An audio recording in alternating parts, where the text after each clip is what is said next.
Sahabat, jika berita palsu, fake news datang pada kita berkali-kali, lagi dan lagi dari berbagai sumber, maka makin susah bagi kita, makin sulit bagi publik luas untuk membedakan mana informasi yang benar-benar asli, mana informasi yang palsu, mana realitas yang sebenarnya, yang akurat, yang sejati, mana realitas yang direkayasa, mana yang hak, yang sah, yang legitimate, mana yang batil, mana yang salah dan terlarang. Inilah kutipan yang dinyatakan oleh Jimmy Gomez. Ia politisi dari Amerika Serikat. Ia menyatakan ini karena begitu prihatin, begitu khawatir dengan meluasnya beredar berita-berita palsu, terutama di media sosial, dan berita palsu yang ternyata dapat menarik begitu banyak perhatian.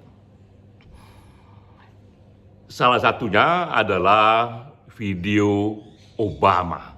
Ini saya tunjukkan beritanya. Ini berita di tahun 2019. Berita di tahun 2019 dalam sebuah talk show di Ottawa. Ini menjadi berita di Huffington Post. Obama menyatakan bahwa ia sangatlah khawatir karena ternyata menurut Obama sudah datang teknologi, sudah datang kemampuan dari aplikasi yang bisa merekayasa video seolah-olah itu video Obama menyatakan apa saja yang sebenarnya bukan video Obama. Video itu asli menggunakan wajah Obama, menggunakan suara Obama, menggunakan bibir Obama dengan gerak-geraknya yang memang sangat akurat, yang sebenarnya itu bukan Obama mengatakannya. Sebelum acara itu, beredar satu video Obama berpidato menyatakan bahwa Presiden Trump adalah presiden yang tololnya sempurna. Dalam video itu juga Obama menyatakan bahwa pembunuhan yang dilakukan oleh satu gerakan kulit hitam, Black Panthers, itu pembunuhan yang dapat dibenarkan. Publik luas melihat pidato ini, melihat video ini, suaranya suara Obama. Bibirnya bergerak-gerak sesuai dengan bunyi suara itu. Namun untunglah kemudian pembuatnya tampil di publik. Karena video ini viral, pembuatnya menyatakan ini video palsu karena saya sendiri yang mengembangkannya dengan menggunakan satu aplikasi, dengan menggunakan artificial intelligence, sehingga suara Obama bisa saya palsukan dan bibirnya bisa saya atur, rekayasa, bergerak-gerak sesuai dengan bunyi yang saya atur. Jadi kita lihat tendensi publik menyebarkan berita palsu sudah didukung oleh teknologi yang begitu canggih dan tinggi. Inilah salah satu dimensi dalam realitas digital. Dengan cara ini kita pun memasuki diskusi dua buku sahabat kita ada di layar. Judul buku Frankie dan kawan kita Aji. Ini buku Frankie, buku F. Budi Hardiman. Judulnya Aku Klik Maka Aku Ada. Satu lagi buku Aji. Ini bukunya berjudul Jaring Pengaman Digital, Kesejahteraan Rakyat dan Hak Warga Negara di Era Disrupsi, di Era Revolusi Digital. Dua-dua buku ini buku yang sangat bagus, dikarang dua-duanya oleh penulis anggota Himpunan Penulis Satu Pena, dan sekarang kita diskusikan. Kedua buku ini merespon revolusi informasi yang kini datang. Kita hidup dalam situasi yang orang katakan history in the making. Sekali lagi peradaban melompat. Dulu pernah terjadi melompat dari suasana perburuan menjadi revolusi pertanian, lalu melompat menjadi revolusi industri, dan kini melompat menjadi revolusi informasi. Terjadi perubahan yang radikal multidimensi dalam kehidupan manusia. Buku Frankie pada dasarnya ia merespon satu dimensi saja dari era digital itu, yaitu pemikiran filsafat, bahwa ternyata datangnya peradaban baru juga membawa kesadaran baru, membawa pertanyaan eksistensial yang baru. Juga buku Aji, ini juga buku yang satu dimensi saja yang ia bahas, bahwa dunia digital itu juga melahirkan hak-hak digital warga negara, dan negara yang sudah komit melaksanakan program-program negara kesejahteraan sangat terbantu dengan datangnya kemudahan revolusi digital. Saya akan ikut mereview satu isu saja dari dua buku itu, karena masing-masing dua buku ini membahas topik yang meluas dan terpisah. Isu yang saya bahas khusus mengenai realitas palsu yang dihadirkan dalam revolusi informasi. Kita mulai dari buku Frankie. Ini bukunya. Aku klik maka aku ada, itu jelas sekali di halaman. Saya lihat di sini halamannya. Di halaman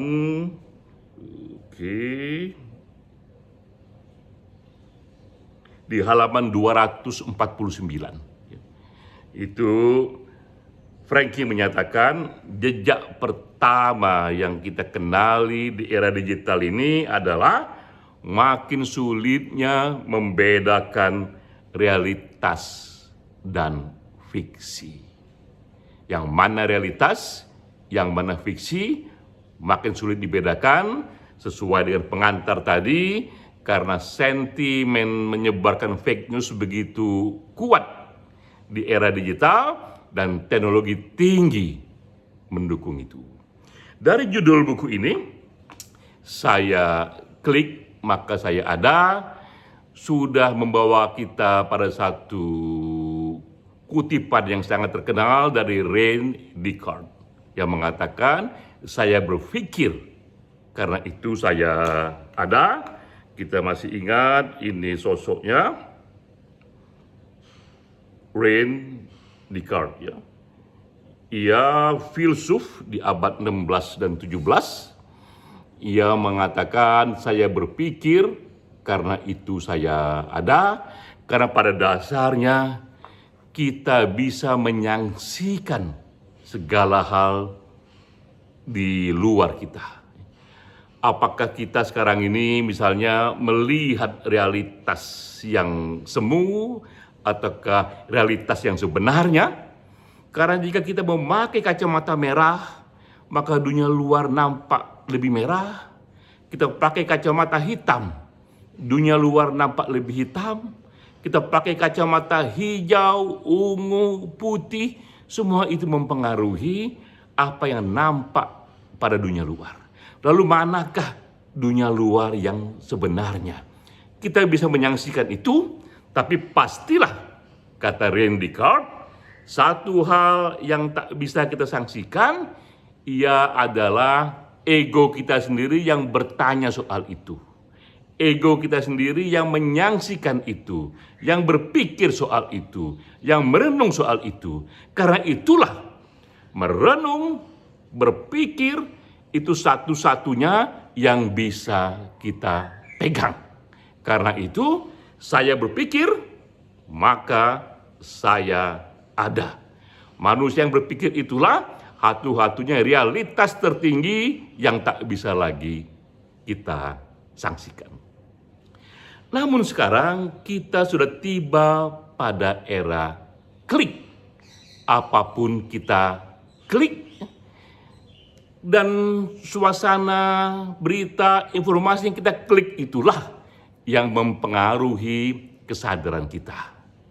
Ketika kita membaca berita, dari begitu banyak berita, maka berita yang kita klik itulah yang datang pada kita.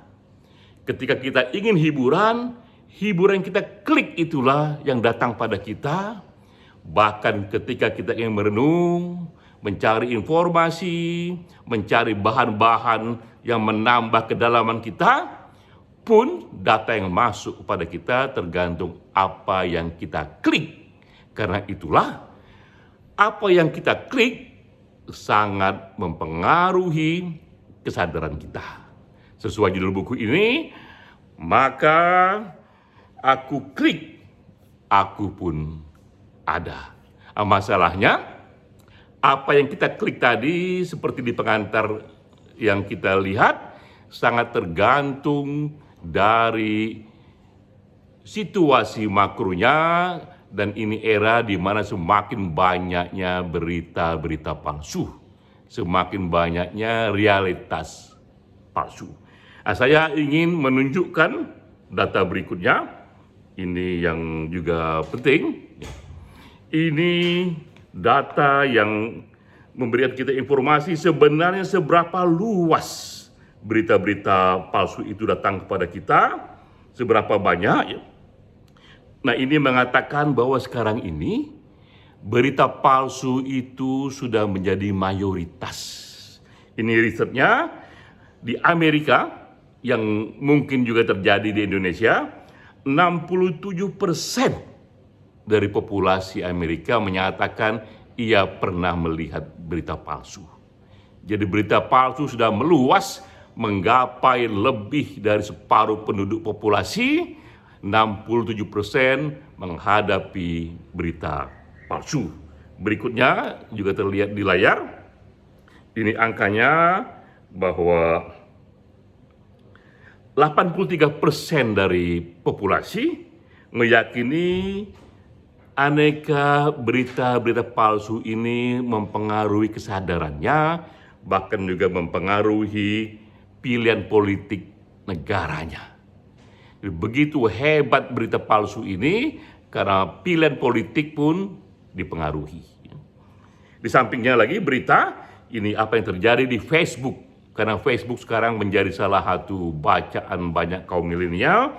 Ia mengatakan riset ini bahwa pada kuartal ketiga tahun 2020. Jadi ini 3 bulan lamanya, bahkan di Facebook beredar 1,8 miliar berita yang salah.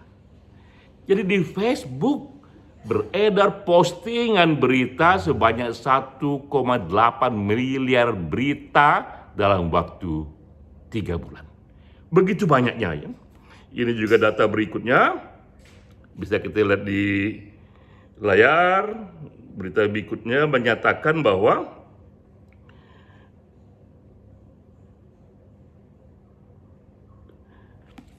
ternyata 56% dari pembaca Facebook, mayoritas sekali lagi, tidak akan terlalu mengenali berita palsu itu jika berita palsu itu sesuai dengan keyakinan mereka, sesuai dengan belief mereka. Nah, ini juga satu realitas yang penting, bahwa mungkin kita mudah mengenali informasi yang palsu, tapi jika informasi yang palsu itu sesuai dengan belief kita, sesuai dengan keyakinan kita, maka mayoritas dari kita tidak mengenalinya.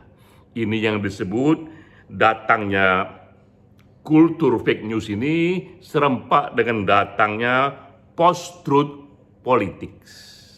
Ini suasana batin di mana kita meyakini pilihan kita sehingga praktis berita-berita objektif, praktis aneka verifikasi, praktis bukti-bukti baru apapun yang datang, tak mempengaruhi pilihan politik kita, tak mempengaruhi kesadaran kita jika berita itu tendensinya berbeda dengan apa yang kita yakini. Keyakinan di atas data-data objektif. Nah, kultur ini pula yang membuat susah bagi publik luas untuk memisahkan mana realitas yang asli, mana realitas yang palsu. Nah, sekarang solusinya. Bagaimana ini harus kita atasi? Maka kita pun masuk ke bukunya Aji. Ini bukunya Aji ya, tentang jaring pengaman digital. Dalam buku ini sebenarnya Aji tidak secara khusus membahas tentang fake news, namun saya bisa mengambil salah satu solusi yang ia buat. Di halaman di sini ada dibuat oleh Aji di halaman 265 dari bukunya. Ia menyatakan pentingnya kita membangun kembali trust dengan membuat KTP aplikasi. Sekarang ini kita punya paling jauh KTP online. Kalau di Amerika atau di Eropa ada social security number, tapi itu pun dianggap tidak cukup. Kita perlu membuat KTP aplikasi semacam identitas digital. Segala hal mengenai diri kita terkait menjadi satu dalam sebuah identitas identification, digabung misalnya antara KTP online dengan nomor HP kita, dengan metode kita untuk membayar, sehingga segala hal tentang kita ada di sana. Dengan cara ini memudahkan negara untuk mengenali warga negaranya, memudahkan negara untuk kasus buku ini menyalurkan aneka program-program kesejahteraan akurat kepada warga negara. Karena KTP aplikasi sekaligus menjadi validasi digital warga negara itu di dunia internet. Itu sebenarnya tujuan awal dari mengapa Aji merekomendasikan KTP aplikasi. Namun KTP aplikasi yang sama bisa juga digunakan untuk mereduksi, untuk mengurangi meluasnya fake news, meluasnya berita-berita palsu di media. Karena kemudian media, situasi dari aplikasi menyediakan juga satu informasi, mana akun yang asli karena ia datang dari KTP yang teraplikasi, mana akun yang palsu.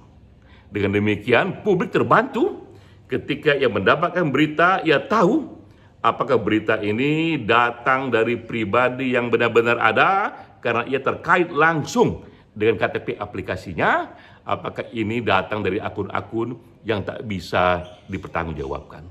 KTP aplikasi bisa mereduksi itu, membantu publik luas mengenali pengirim berita. Jadi demikianlah sahabat, kita lihat situasi di mana dunia revolusi digital ini datang bersamaan dengan post-truth politik, datang bersamaan dengan sentimen publik luas untuk menyebarkan fake news, karena fake news ini berita yang sangat mudah dibuat, sangat murah harganya, dan juga seringkali juga lebih sensasional, lebih seksi, lebih mudah mempengaruhi publik luas, apalagi sekarang didukung oleh teknologi tinggi yang memudahkan kita membuatnya. Dengan demikian, perlu ada satu policy, satu respon yang datang dari big players, dari pemerintah, dari pemain digital yang besar, dari civil society, membantu publik luas memfilter ruang publik untuk memudahkan kita memahami mana berita yang palsu, mana berita yang asli, mana realitas yang palsu, mana yang asli, salah satunya dengan mengembangkan KTP aplikasi. Sehingga KTP aplikasi pun dia menjadi validasi digital. Ia menjadi identifikasi digital bagi pribadi-pribadi yang bermain di dunia digital. Fake news melahirkan realitas palsu, tapi sekali lagi hadirnya identitas asli KTP aplikasi bisa menjadi salah satu solusinya. Salam.